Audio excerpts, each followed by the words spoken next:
Perfect. So before the presentation, I will have a short overview of our association, since not every one of you is familiar with it. We are the Academic Aviation Association of Zurich, and what we do is that we unite all students from Zurich. This means also the University of Zurich and the ZHW, the University of Applied Sciences of Zurich. And what we do is that we try to find students that are interested in aviation, and we want to have good relations with students that are interested in aviation, because it's a very small circle of people that is interested in aviation, and we want to bring that forward. And the main things that we do is that we organize talks like this one. We go to see a factory, we do tours, we visit air shows. Sometimes we visit expositions. Once every first Wednesday of every month, we have a drink-in, where the first pitcher of beer is taken care of by the association, so it makes economical sense to come. We have a fly-in every year. I will show a picture of it. That's very interesting. And sometimes we do introductory events to bring flying to people that maybe are not flying. And we have also fun events, and you can fly with us as well. But images show more than only talk. So maybe an impression from a factory tour we had this year. This was a Pilatus aircraft in Stans. You can see a PC-24 that is being built, and we had a very interesting tour of the factory. As you can see, Pilatus is also a sponsor of us, so we presented them proudly. This is from our fly-in this year. This was, we always combine the fly-in with the General Assembly. So what we do is typically we have our General Assembly at an airfield, and we fly there. So this was in Winterthur. And as you can see, we had many pilots. This was another event, also at Winterthur, where we had an introductory day to gliding, where people or students who are not flying themselves were introduced to gliding by our own flight instructors. And that was a very cool event if you want to maybe try it once, but you're not sure whether it's something for you. This was the same for paragliding, exactly. And here we had a very nice tour at the Rega factory, at the Rega maintenance, and the same at Helvetic. And here we visited another student association, formerly called Isling. Now they rebranded to Celsius, and we had a very nice factory tour or lab tour or hangar tour, and they showed us all about them. And our other sponsor, Skyguide, who is also hosting today the presentation, allowed us to go and visit the simulator and the area control center in Dübendorf. That was also very interesting. So as you can see, we have a variety of events that are very different. They are not all related to pilots, so I cannot stress this enough. You don't have to be a pilot. The only requirement to be part of us is that you're interested in aviation.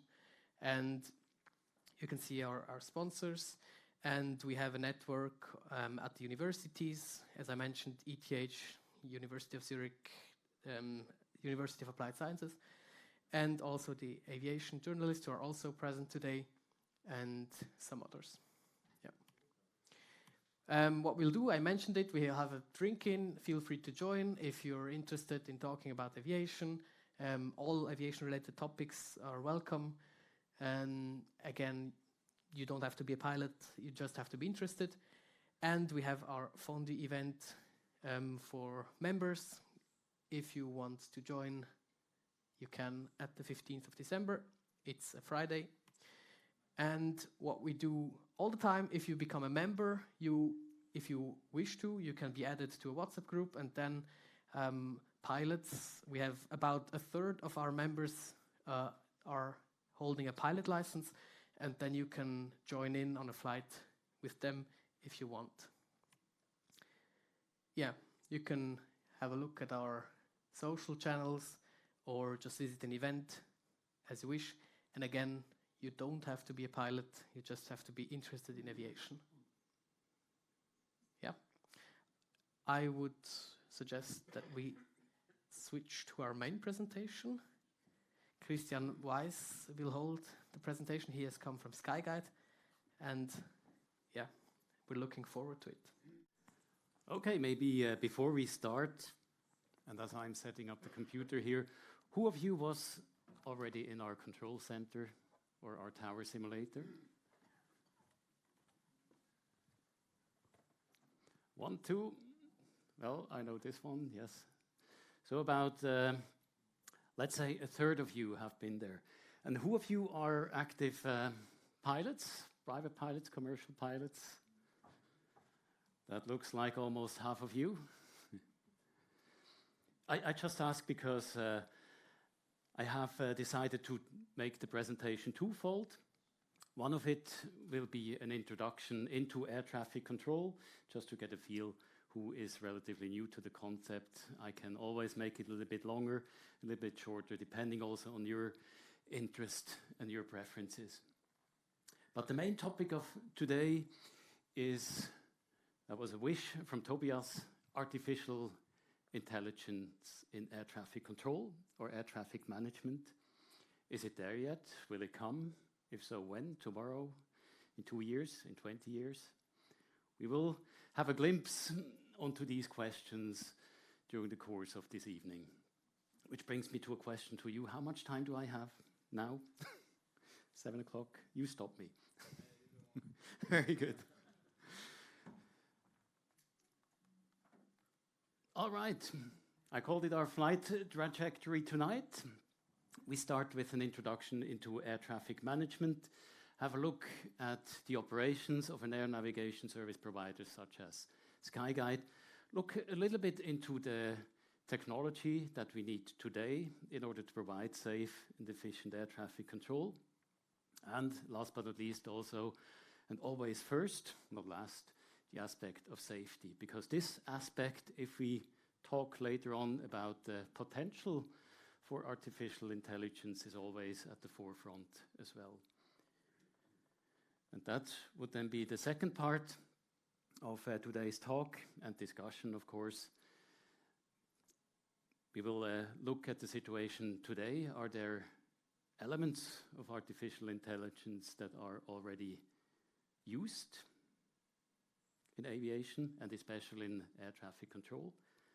And what areas would have the potential to be supported by AI? And in the end, I think that's also already part of the conclusion.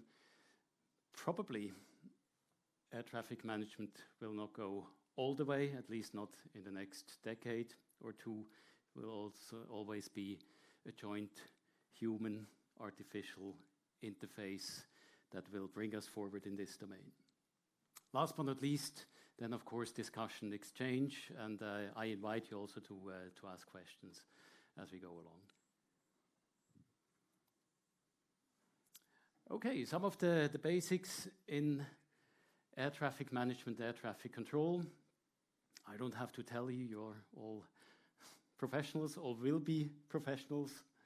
Air traffic control is not just about control towers, but much more, of course, about all the airplanes flying above our heads, en route traffic, but also players that are new entrants to the airspace and the aviation market in the future.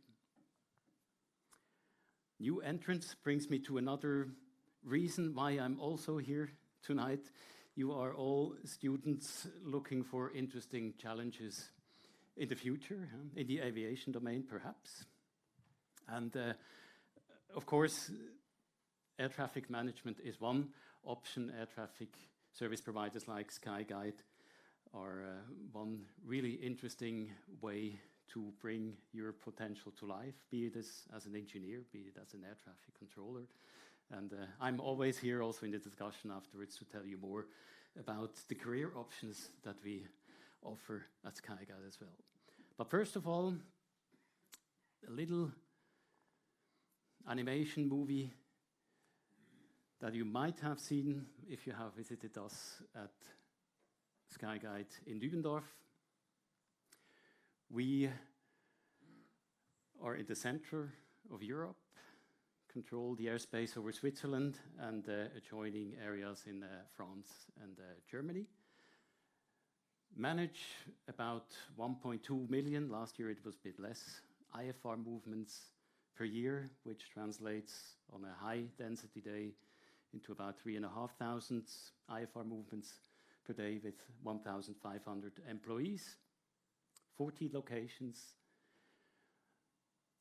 and quite interesting, manage the military domain as well. So we have not only civil air traffic controllers, but also military air traffic controllers in Dübendorf at the Air Defense and Direction Center, but also on the military Air Force bases throughout Switzerland. Apart from the nice pictures that you can see here, you also see in this picture that the airspace over Switzerland is relatively complex. Complex because, as I said, we are in the center of Europe geographically, and we have lots of crossings in the airways, and about 80–85% of the traffic overflying Switzerland is at the same time in a vertical movement as well, so descending, climbing at the same time as there are crossings.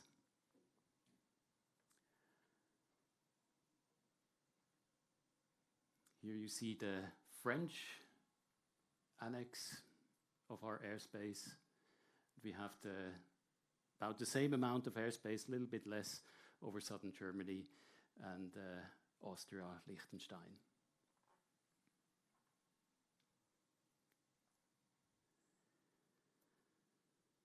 So, what are the main tasks of air traffic control?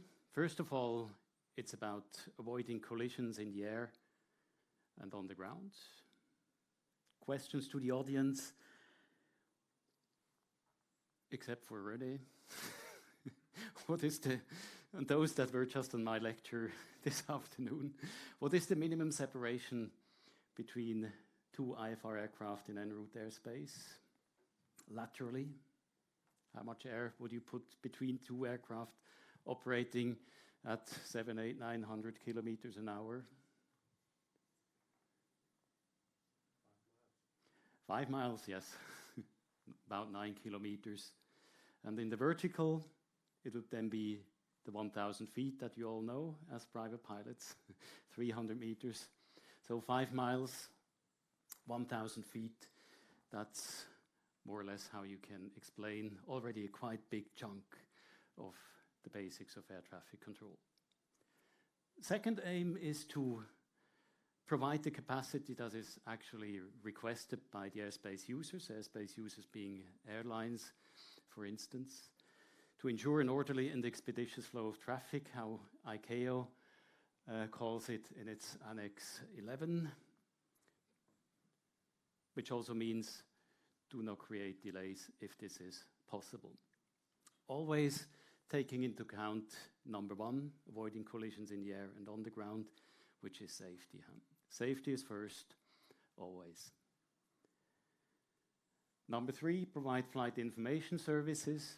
This may be meteorological information, may be information necessary to prepare a flight, NOTAM, for instance, or the aeronautical information publication, the AIPs that are provided also by ANSPs like Skyguide worldwide. Last but not least, provide alerting services and support search and rescue crews if it comes to the worst. The background of this is that the air traffic controller usually, in an unfortunate case, is the person who has had last contact with the unfortunate pilot if it comes to an outside landing or even worse, and therefore also the person that can most suitably notify and direct the blue light organization to where they would have to look for a missing aircraft, for instance. So these are the 4 main tasks of air traffic control as defined by ICAO, not just in Switzerland, but worldwide. There are various areas in air traffic control. I did the title in German. So we have the area control centers. There are 2 of them in Switzerland, one in Geneva, which is also the headquarters of our company, and one in Dübendorf, that you may have seen, some of you, where we have the transit flights. In the same room, same control center in Dübendorf, for instance, in the instance of Zürich, we have approach control. Approach control is not just dealing with the arrivals, but also with the departures, commonly known as approach. Then, if you go further down to the airports, there's tower control, dealing with takeoffs, landings, ground maneuvers on the airport, usually shared also with the airport companies like Flughafen Zürich AG, for instance, with apron management services. And then, perhaps last but not least, on the operational side, where you actually interact with pilots directly in flight, is the military air traffic control with the Air Defense and Direction Center, but also with tower control on the Air Force bases. If we look where we are active in Switzerland, we see in this animation the 2 en route control centers, Zurich and Geneva, where we manage these 1.1, 1.2 million IFR flights per year. Connected, of course, very closely with the 2 Category 1 airports, Zurich and Geneva, the main hubs, international airports in Zurich. And then there's various regional aerodromes, St. Gallen Altenrhein, Bern, Bourges, Lugano-Agno, Grenchen, Les Éclatures, and as you can see here, also the military Air Force bases, most importantly Bayern, which is a 24/7 Air Force base, plus Meiringen, Emmen, and the one with shared traffic like Dübendorf and Sion, Locarno. I forgot Altnach, of course.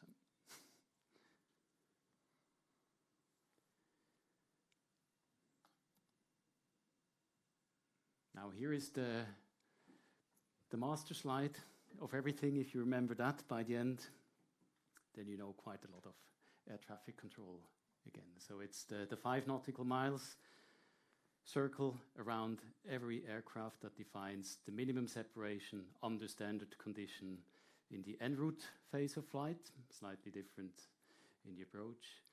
If that is not possible, we still have the option to do the vertical separation of 1,000 feet.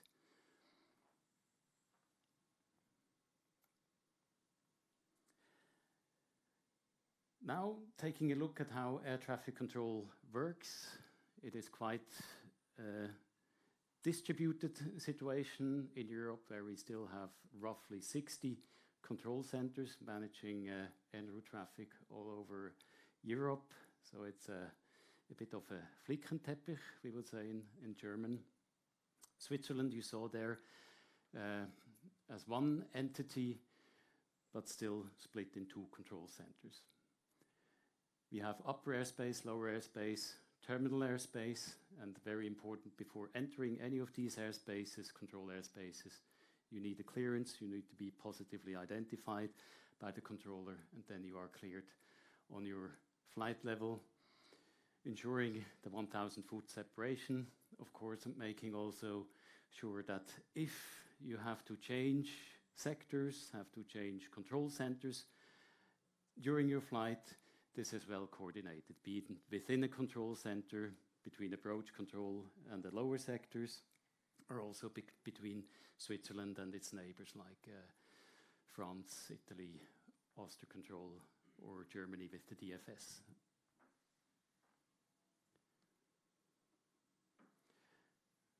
Let's take a quick tour through the various elements that I explained before. We have tower control in the IFR control towers.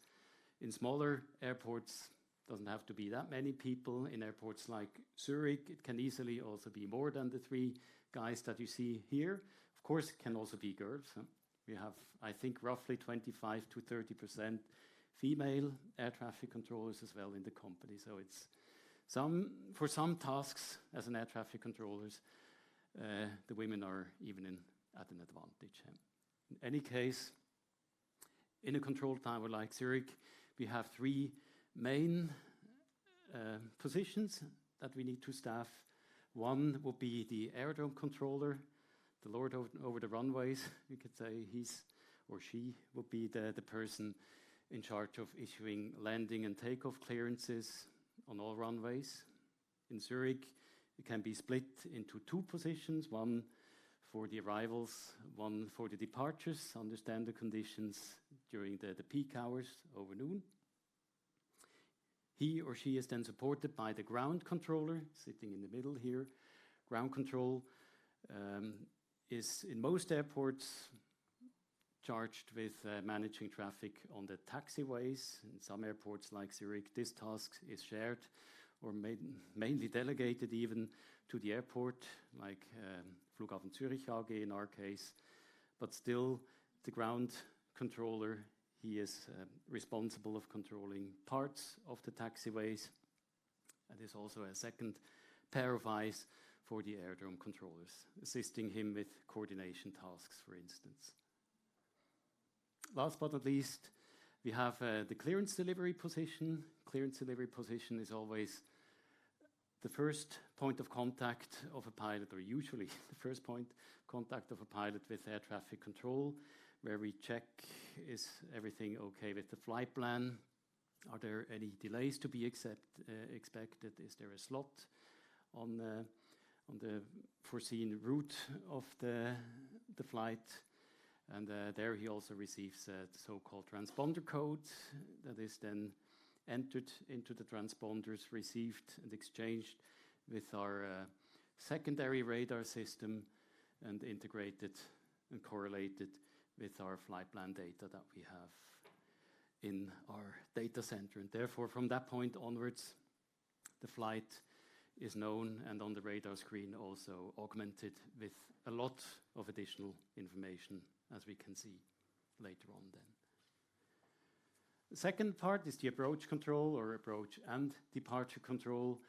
In Zurich, for instance, we have 5 positions, maximum open. One is the coordinating position, coordinating the other force consisting of a departure controller that takes on a flight after departure from the tower, ADC controller, passes in later on to the en route phase, lower airspace, upper airspace controllers.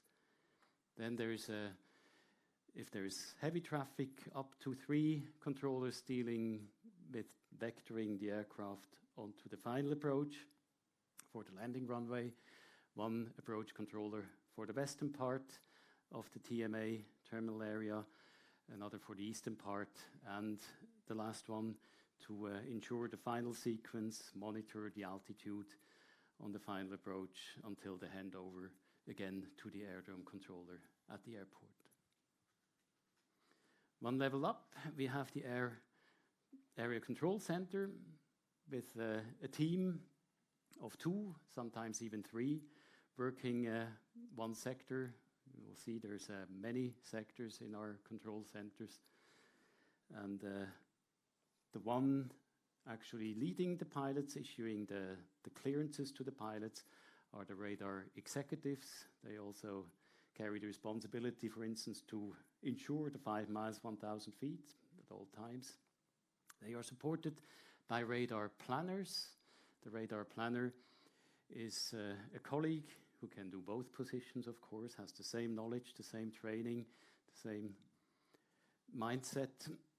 And the radar planner then looks into the short-term future, maybe 10 minutes ahead, and detects with the help not of artificial intelligence quite, but with the help of support tools and prediction tools, extrapolation, any potential conflicts that could arise in the next few minutes, maybe, as I said, 5, 10, 15 minutes, and tries to coordinate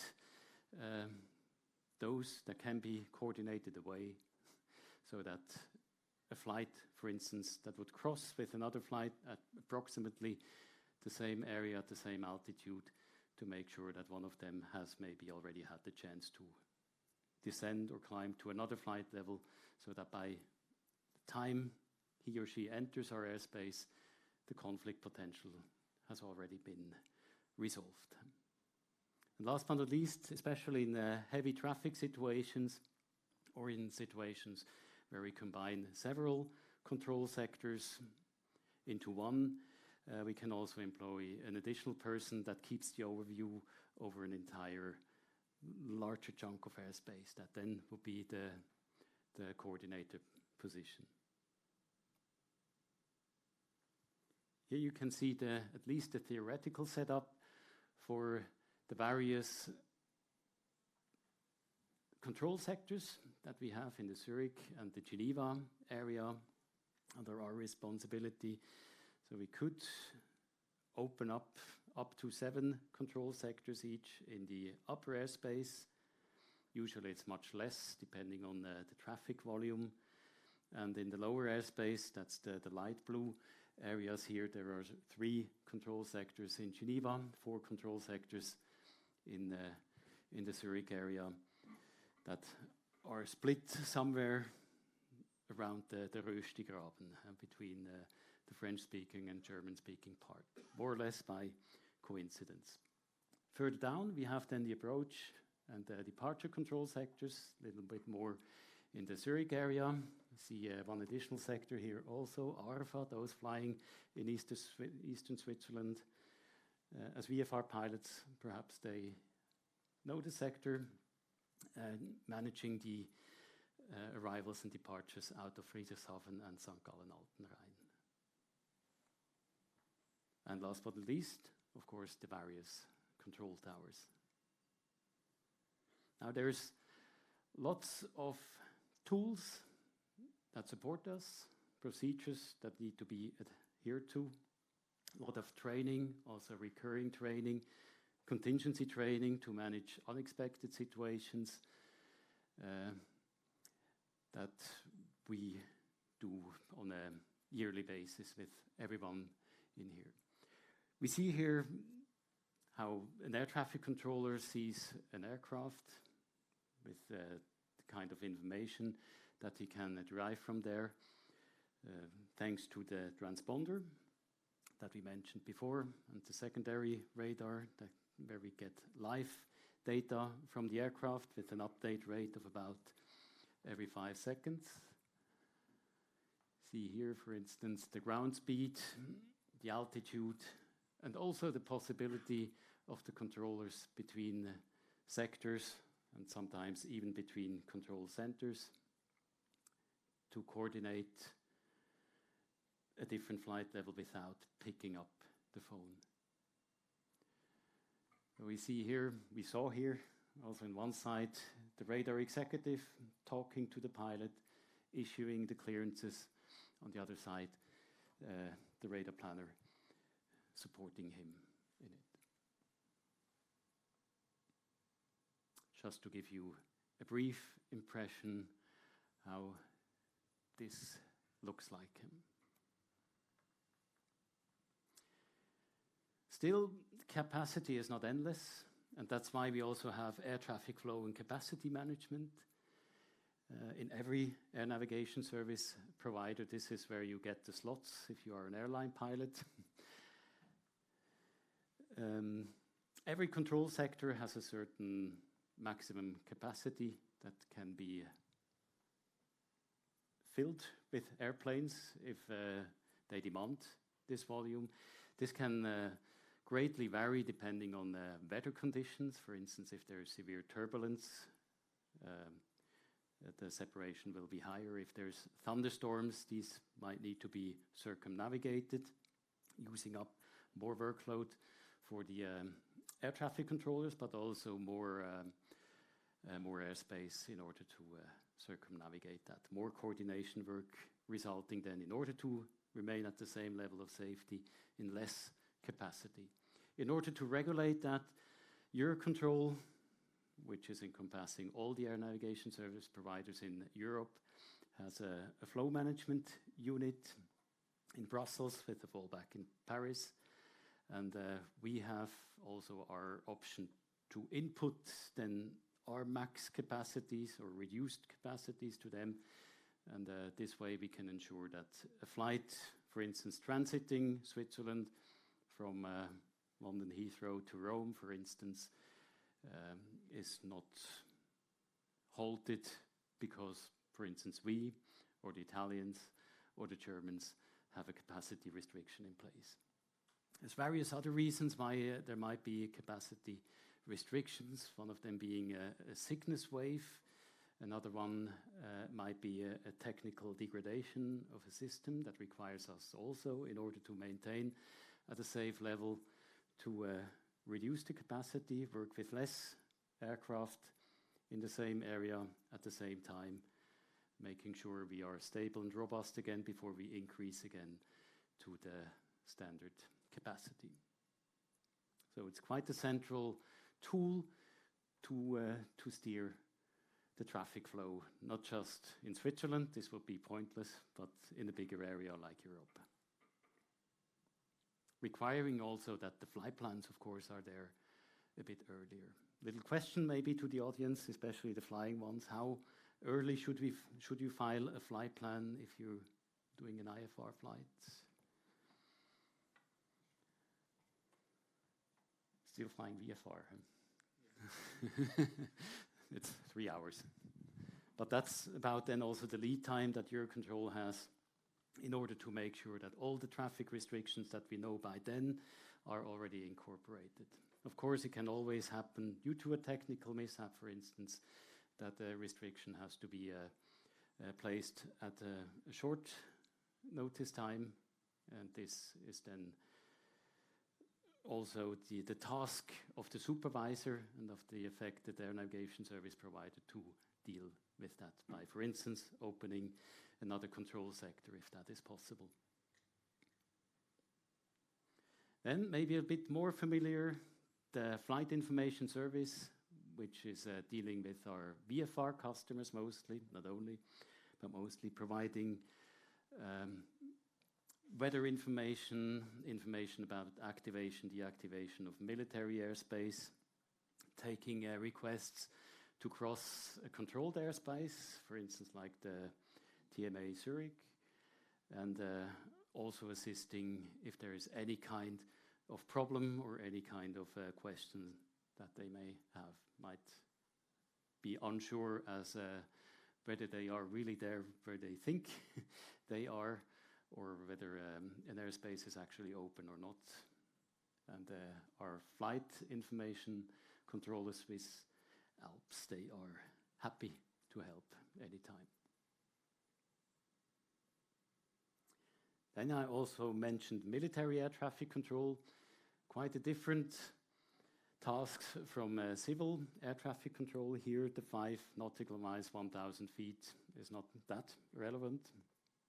Main mission is to keep the Swiss skies also safe, but also secure, especially if there's a congress like the World Economic Forum that needs to be protected. It's the air policing mission that is fulfilled by the Swiss Air Force. Swiss Air Force, of course, is in the driving seat if it comes to defining what kinds of mission have to be flown, but air traffic controllers employed by Skyguide, fighter controllers, they are tasked with executing this mission then. So there's various elements in there.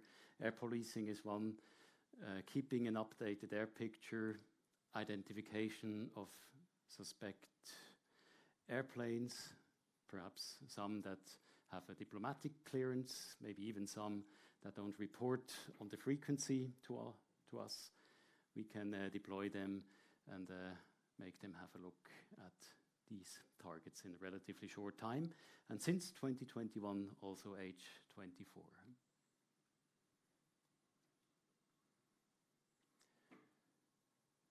This is where we are situated in Dübendorf. The main building is roughly divided in two parts. In the dark blue part we have the civil air traffic control center in the core with the area control center, the approach control, ATFCM flight information, etc. And in the southern part, the greener one would then be the military part, where also Swiss Air Force is active with the AOC and the so-called Air Defense and Direction Center. Any questions to operations so far? Okay. Then we have a very brief look on the technology side today. Of course, it's split roughly into 3 or 4 main elements, apart from the green area, which is the working console or the working place, workstation of the air traffic controllers.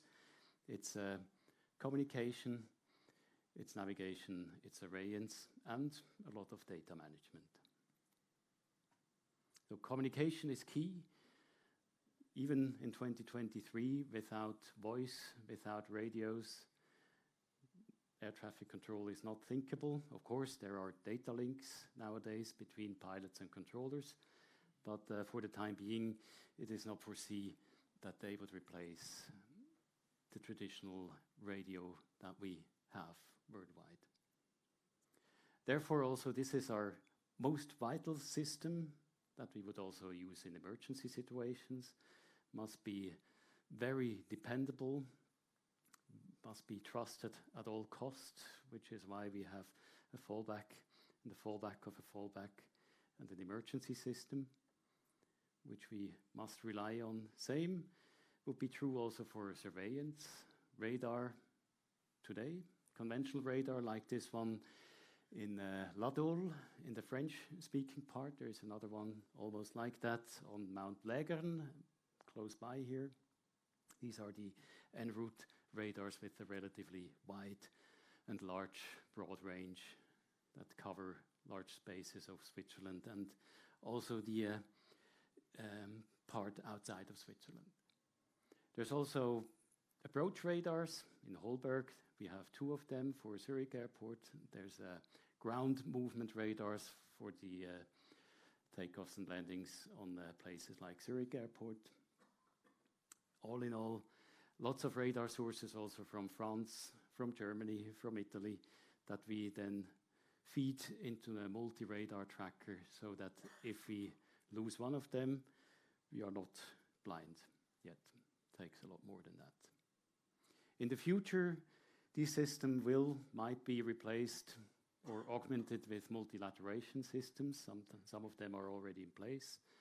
So rather than these big radars, this will then be a set of antennas spread around an area that also brings us, in the end, the same result, which is a dependable 100% proof solution to see the position and the movement of the aircraft. Then navigation.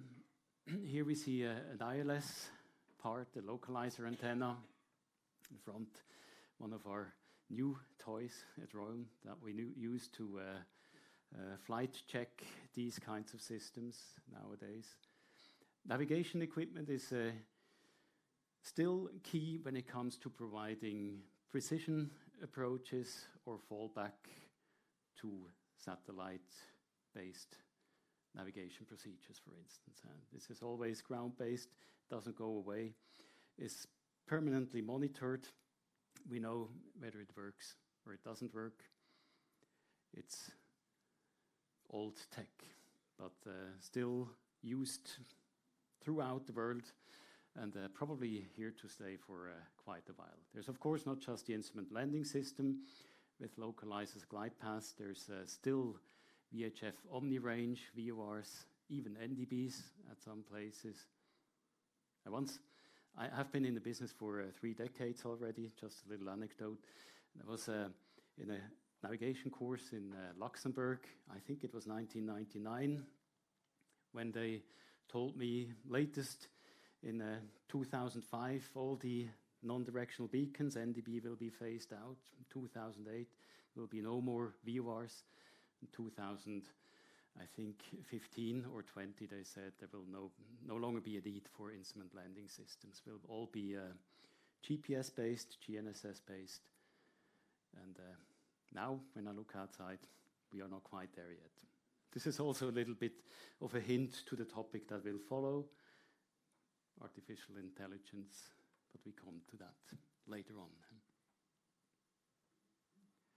Nevertheless, technology is moving, and we like to be with others at the forefront of innovation. That's why we have launched the Virtual Center initiative to combine the 2 control centers that we have in Zurich and Geneva, and to reap some benefits that we hope to achieve by virtualizing and acquiring centralized services that might be there in the future also from other providers.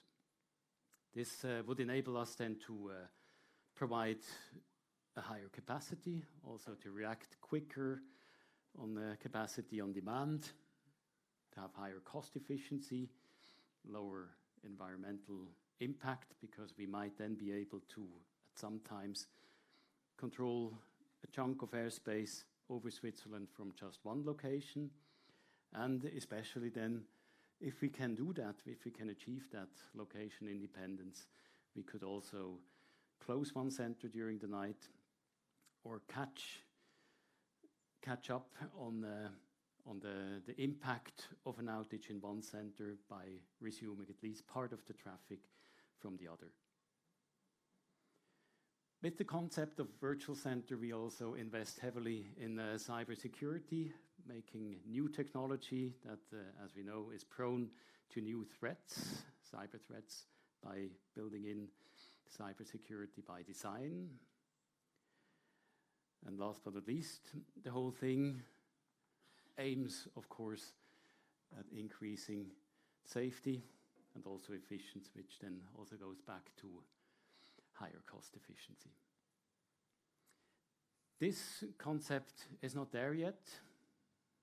It's something that we have been working on for a couple of years and that we keep on working, because not only the cost benefits, but especially also the ones about business continuity, to be able to provide solutions that we currently do not have in the near to midterm future. If we talk about virtual centers, then that's mostly the domain of air traffic controllers in the ACCs, area control centers.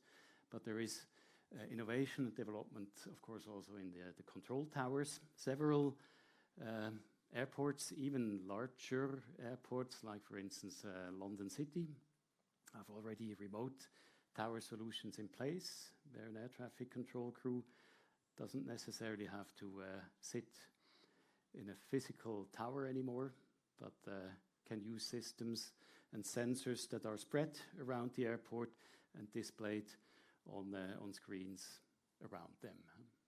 Has many benefits as well. Like for instance, you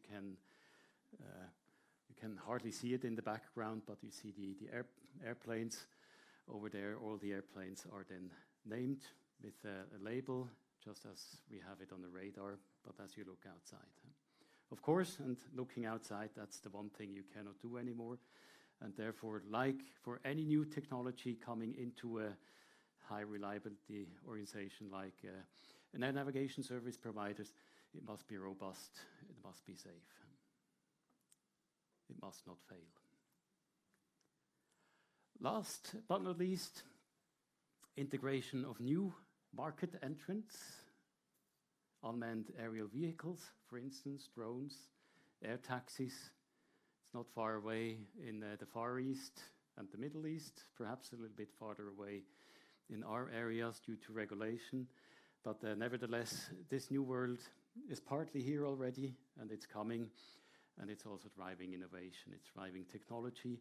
That is probably the area where artificial intelligence, to lead over to the next topic, has the highest potential of materializing.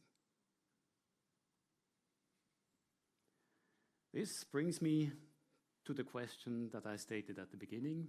Are we ready for artificial intelligence in ATM? There's a quick answer in two parts.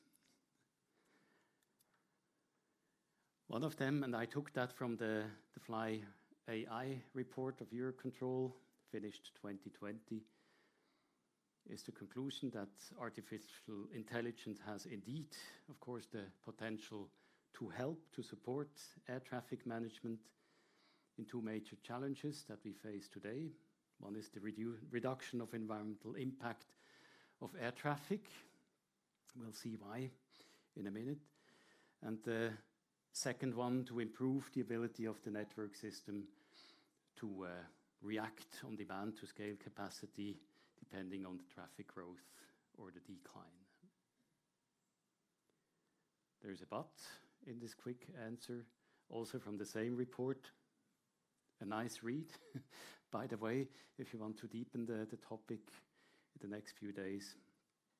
What was concluded as well is, especially in our very conservative industry, the full potential that artificial intelligence could deploy on us is far from being harnessed, not in Europe, and especially not in aviation and not in the ATM industry so far.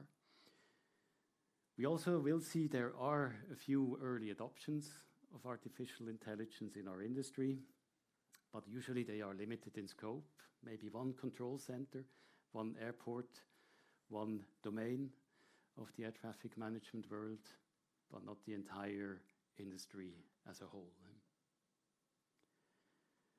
So the conclusion of this report, that was 3 years ago, then came the pandemic, was that we still remain in infancy. That's what they actually told it. And the main reason for that is expertise is scarce.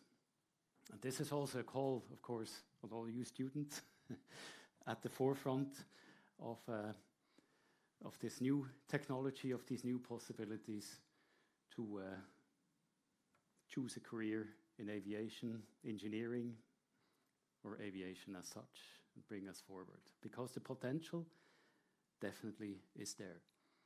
There's a couple of key areas for artificial intelligence opportunities in ATM and aviation.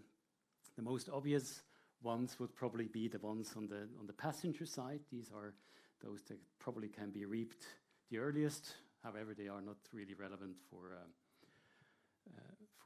ATM. Here it is more the performance aspect that can be optimized, tools that we can improve or invent new to make us safer in the area of spacing separation. Workload, to some degree, we come to it, automation or autonomy. Autonomy most probably only in the U-space domain. Infrastructure monitoring, sometimes it's already in place in maintenance of aircraft, might be of use for the air traffic management infrastructure as well. And most notably, and I think there we are the most advanced, traffic prediction forecasting. Not only for traffic, but also for influencers, like meteorological conditions. There's a couple of examples that have already hit the sky, sort of. Most of them come in the form of traffic prediction tools to optimize the way we roster and use air traffic control officers. There's tools in place to automate global navigation satellite system monitoring, for instance. And there's also tools that do automatic flight plan corrections, for instance. So these are things that maybe we can refer to as AI in parts or machine learning that are already in place. But if you look at the other things, and the stars are mostly the ones that have an effect or might have an effect in the future on air traffic management, we are still in infancy. Nevertheless, there are programs in place to bring us up to speed here with other industries as well, and I'll come to that in a bit later. First of all, let's have a little brainstorming, perhaps, for the potential of AI in air traffic management. What could be there that perhaps is not here yet, but might be one day? One thing that came to mind of these people that devised this report, but also if you start thinking about it, is things that we already have in place, like collision avoidance systems. We have them airborne, we have them on the ground. In our systems built in, these probably can be improved, can predict potential conflicts even earlier, and whether this would be automatic or not, or a suggestion to the air traffic controller can even better support people in the aircraft and on the ground to execute evasive maneuvers if that is needed. And we saw the projects already ongoing in routing. Flight routes can be optimized. There's quite a lot of optimization that has been already done in the last decade or decades, but there's still a long way to go. And this is also probably an area where machine learning or automation or parts of AI could help to reduce trajectories or to optimize trajectories and reduce, therefore, also the environmental impact. Other areas, I mentioned it before, weather forecasting. There's vast amounts of METS data available today that is not only important for you as users, as the pilot, but also for the guys behind an airline planning flight routes. Can also be used to forecast, to provide better weather forecast for air traffic controllers, and help to predict traffic loads at an earlier stage as is possible today.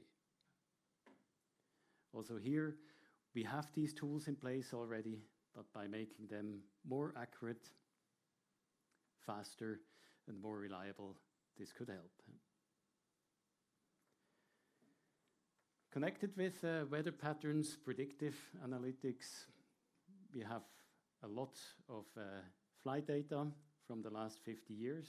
I think Michael, he's working on a project with exactly this data, trying to find ways to use, call it AI or not, to make predictions for the future based on long-ranging patterns in order to improve planning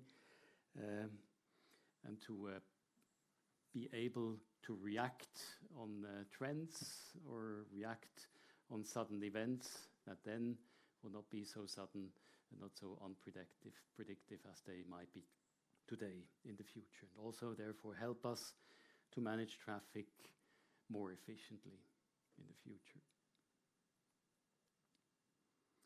Another one where most of the ANSPs are working on, where we have implemented or are in the process of implementing additional tools, is the supporting the air traffic controllers in taking decisions by offering recommendations, or also by looking at the traffic flows and based on historical data, based on what has been there in other control centers or in the past, extrapolate in the future and help us to be more effective there as well.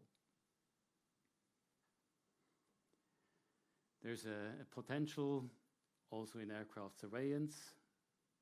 I already mentioned the systems that we have in place today. The traditional radar is on the brink of extinction. Not now, not in 5 years, not in 10 years, but maybe in 20, we will see. And new, perhaps, AI-based surveillance systems might provide opportunities to be much more exact, especially also if it comes to monitoring flying objects, call them UAVs or what you want, also in very low areas, in places where today's radar is limited by the line of sight limitation. This would improve the situational awareness not only for the air traffic controllers, but also, of course, for the cockpit. A totally different area where we also already see in many industries progress being made is voice recognition, which could help to automate or at least support communication between controllers and pilots, and reducing misunderstandings, for instance, errors, and also improving response times. We probably won't see that very soon. I think radio is here to stay for a couple more years, even decades. But if we come to places like simulation, for instance, training controllers, this is definitely something where we can use machine learning or aspects of AI in the future. And here again, both for the airborne side, for the pilots, as for the air traffic control officers. Autonomous aircraft guidance, there we are again in the UAV world that is not here yet, where we cannot really predict today when will it be here, when will it be really relevant for an ANSP like Skyguide. It will become relevant in China as of next year, and probably also in Dubai already. And we are working on the U-Space and other concepts as well. But for the time being, we are not there yet. AAZ systems in Switzerland are not on my horizon at least, but this is something that for sure will come at some point. Predictive maintenance, I mentioned it at the beginning, partially already used to define or optimize maintenance cycles for aircraft. Might also be an idea to use this kind of technology for ATM systems and infrastructure in order to predict weaknesses and to be faster to mitigate them before they arrive. And another one could fill a whole evening, data integration. There's so much data around that could be used for analysis, for predictions, for devising new concepts that we currently do not use, but that definitely has a vast potential to bring us forward in the world of ATM as well, and the world of aviation as a whole. Perhaps, Michael, afterwards you can quickly make a reference to your project that you're working on, because I find that quite interesting, and I think it goes both in this direction and in the analysis of what has been in the last 50 years and how we might evolve over the next couple of years or decades. There's more traffic flow management. There we have a lot of data as well. And of course, we can use this data to optimize the flow of traffic at airports, but also in airspace. Currently, the system we have and the procedures we have, they are relatively strict, standardized, man-made. Here, I think the potential is huge to adjust and to base our decisions, reduce congestions and delays by using also some type of machine learning and increased automation in this domain. Emergency response, another thing that could assist controllers in emergencies. Doesn't have to be aircraft emergencies, could also be a support in flight, where information that currently wouldn't be normally available, medical information, for instance, to an air traffic controller could be transmitted in easy way up to the aircraft in order to solve a problem up there. And last but not least, out of many more applications that I thought of or that could materialize in the next decade or two, of course, simulation is one of the key areas where we can also experiment with new technologies without running the risk of compromising safety. And there we come, I think, to the second part of this AI discussion, because while artificial intelligence has a very high potential in many industries, the ATM industry is a bit different. Because we require an extremely high level of trustworthiness. There's an extremely high dependency on human interaction. We cannot just take away all the job of, or even the most critical jobs of air traffic control officers and expect them to react in an emergency. After all, they need to be on the traffic, on the system at all times. So technical robustness and safety is key. There's, of course, like everywhere, the topic of privacy and data governance needs to be transparent, also in our industry, and other elements. Most important, I think, for us are the first two. For the foreseeable future, especially in an industry like ours, the human element will not disappear in the next decade, not in the next 2 decades. Prove me wrong. But I think the humans are here to stay, and therefore they will play a vital part in their traffic management. Until the day arises where we have a majority of the airspace users being automated systems. But that's not exactly in the next 2 years.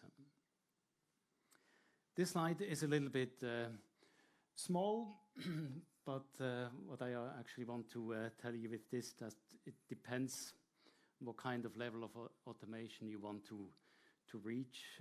Several things would be possible based on the 7 criteria that I have showed you before, but Eurocontrol and also AAZ sees this potential more in the lower levels, which is low automation, more support in the area of decision making, or support in technical task execution, rather than automation, and especially not fully autonomous systems.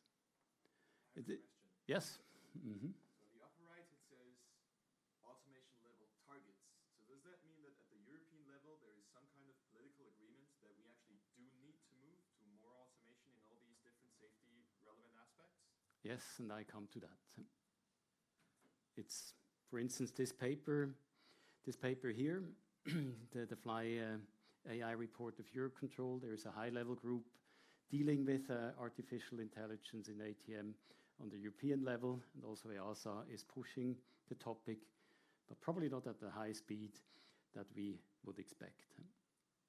So the focus for Eurocontrol and for AAZ is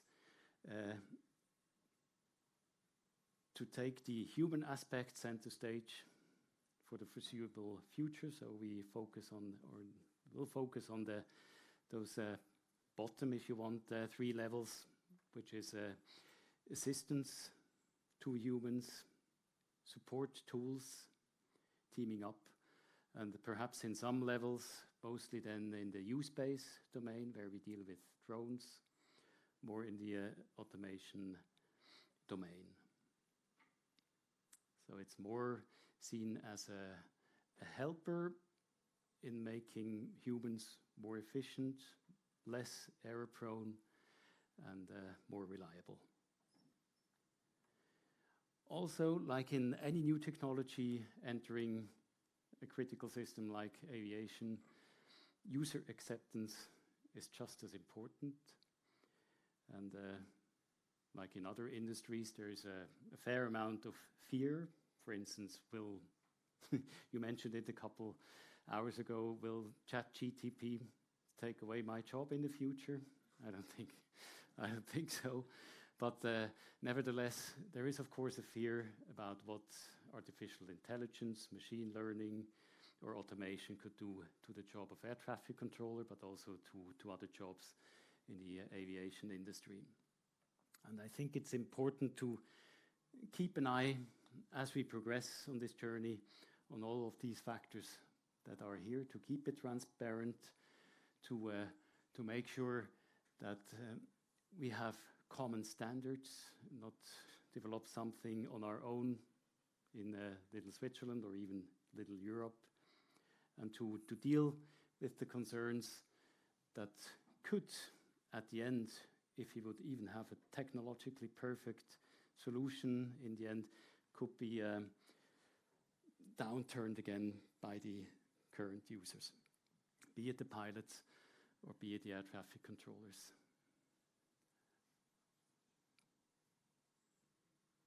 And this may be the issue of robustness that I mentioned before, that you have more errors than in the traditional systems, that you cannot explain certain behaviors anymore for the system as long as it is a big interaction between the human and the machine.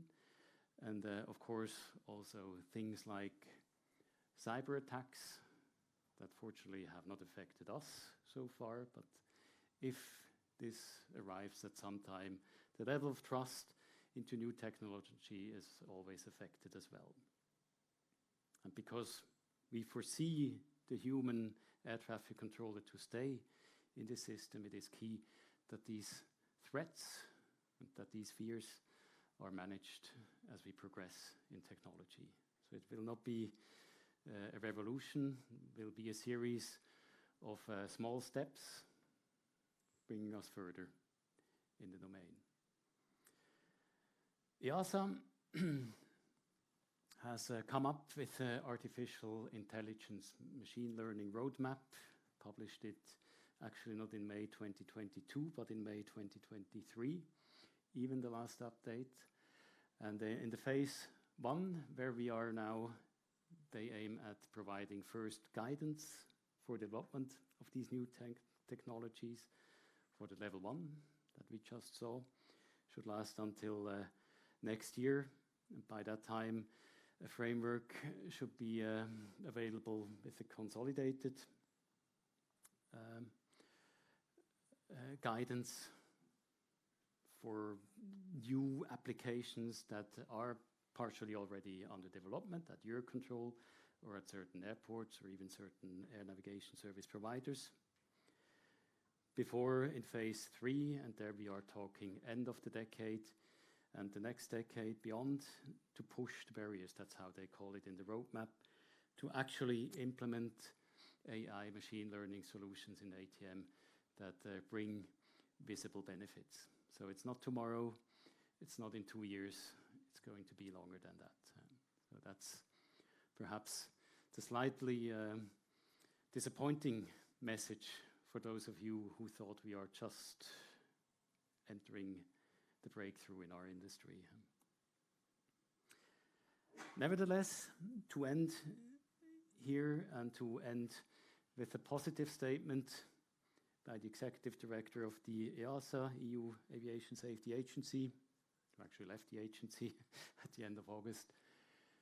He says artificial intelligence will allow us to create intelligent systems that can provide advanced assistance solutions to humans and users and optimize aircraft performance and also, of course, air traffic management, which then can lead to enhanced safety in many ways that today we cannot even predict.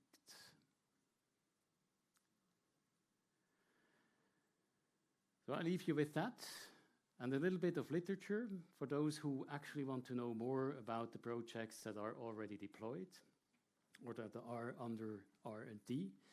This report is full of it, especially the artificial intelligence roadmap, but also the Fly AI report, publicly available on the internet. If you Google it, you will find quite a lot of hands-on practical examples that give you a lot more insight into the thought process of EASA, but also of Eurocontrol and what they think will be the role of artificial intelligence in air traffic management.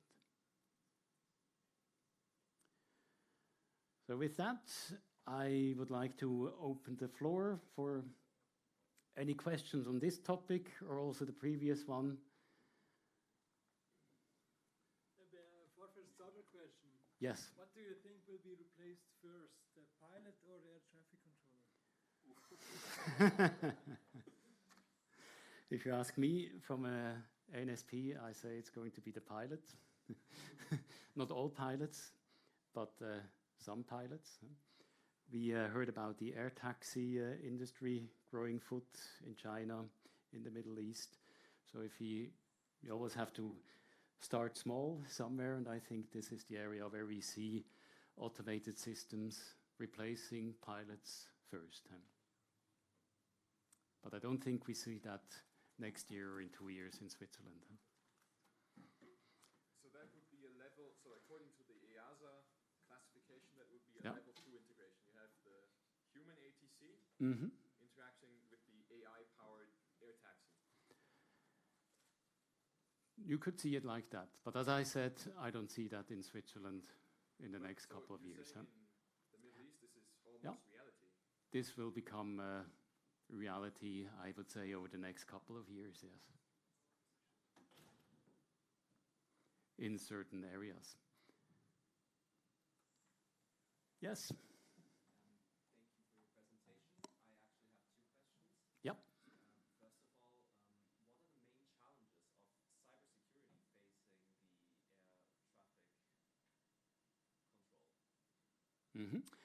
Well, cybersecurity is for us a very current issue. We have invested quite a lot of resources, quite a lot of money in the last couple of years in order to build up defenses that we previously didn't need or thought we didn't need, mostly because in the first part of the presentation I talked to you about the conventional technology, the systems that we currently mostly still do use, and they're the threat vector of cyber opponents is relatively small.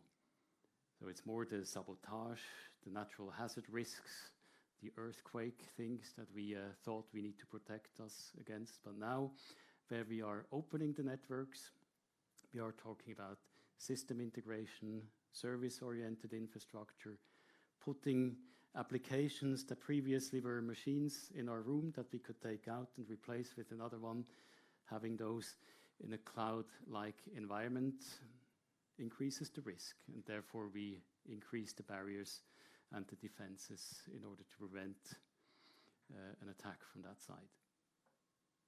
Thank you. And my second question would be, like, here in the ETH, we have the AI Center, which is an initiative that tries to promote AI in our lives. Is there already such a thing for air traffic control already, or something that's an institution that tries to push or some sort of initiative that really tries to develop? The institutions that really drive this are the two that I showed you before, the EASA and the Eurocontrol. In our company, it's probably mostly the research and the engineering department where I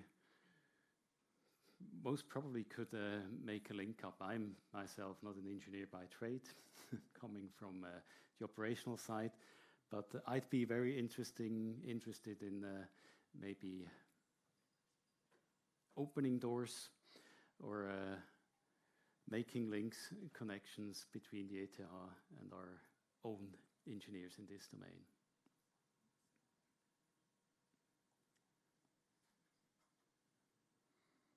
Any more questions?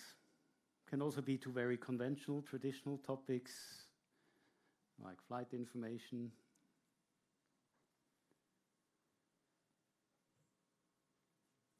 And otherwise, I think I lead over to you. Maybe, would it be okay to you to just quickly present what you are there's just doing? one slide maybe I can show.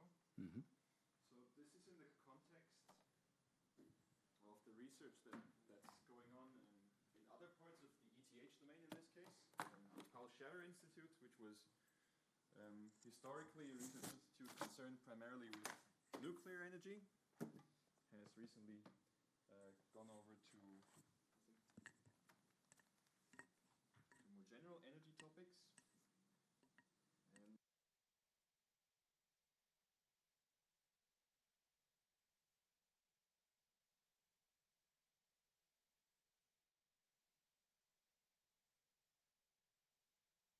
because this is from 2022, and this shows on the x-axis income per household or per capita, and on the y-axis the number of passenger kilometers flown in the same country. And the population in the countries is indicated by the size of the bubble. And up until very recently, this figure is a doubly logarithmic figure, so it's not easy to interpret at first glance, was essentially linear on the double log plot. You had countries with very low income and very low passenger kilometers on the lower left, and then Switzerland and Singapore and the United States were on the upper right. But now India and China and these other developing economies have accelerated their growth beyond even essentially the wildest expectations of the ICAO, the AAZ, and the United Nations in general. At Paris Air Show a few months ago, Indigo and Air India, I think, between the two of them ordered 400 aircraft from Airbus and Boeing. So this is growth that we will have to contend with, essentially, in the context of various organizations proposing scenarios to get to net zero. So what you can see is essentially what Christian and his organization is working on very hard is the orange part, operational efficiency improvements. This is going to be one of the one part of driving emissions from what we can see would be significant growth to net zero. And so what Christian alluded to is that I am and will in the future be using historical data like this to understand where the majority of air traffic growth is going to come from, what the special geographic considerations that are driving this primarily, for instance, in Africa or Southeast Asia are, and how we could mitigate part of this. Perhaps as the last slide, just essentially these are all teasers for a lecture that is going to be held at ETH in spring. Is this slide, we can see this is number of aircraft in service globally. So these are all commercial aircraft in service from the 1950s up until today. It's roughly 30,000 aircraft, a little over that. So in service means that everything that was taken out of active service during COVID can also be seen here as a dent. But what we can see is that Europe essentially has stagnated since the 2000s. So CO2 emissions have grown slightly, but this is also because cabotage, so non-European carriers being allowed to carry out domestic flights has been introduced. So these are political decisions. But we can see that already essentially since the 2000s, the majority of all growth has come from Asia, which is what we would expect. Africa is slowly catching up. And so we will need to find some way to decarbonize aviation as a whole. And machine learning, artificial intelligence in the broadest sense is going to play a significant role in my own research and understanding where the growth is going to come from and how we can ensure that if not a reduction in emissions, then at least a significant abatement in emissions is going to be possible. Yeah, so I mean, this was a very nice segue into some of the sustainable aviation research that's going on at ETH. And of course, Christian's work with operational improvements is playing playing a part in emissions reduction.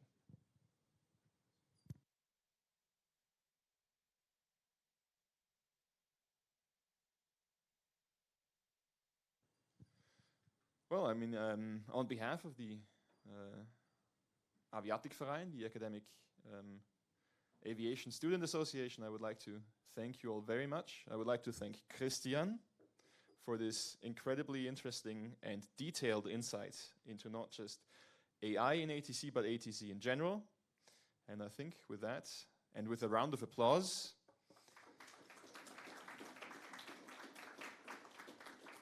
we can continue the networking in an even more thrilling environment just outside the lecture hall.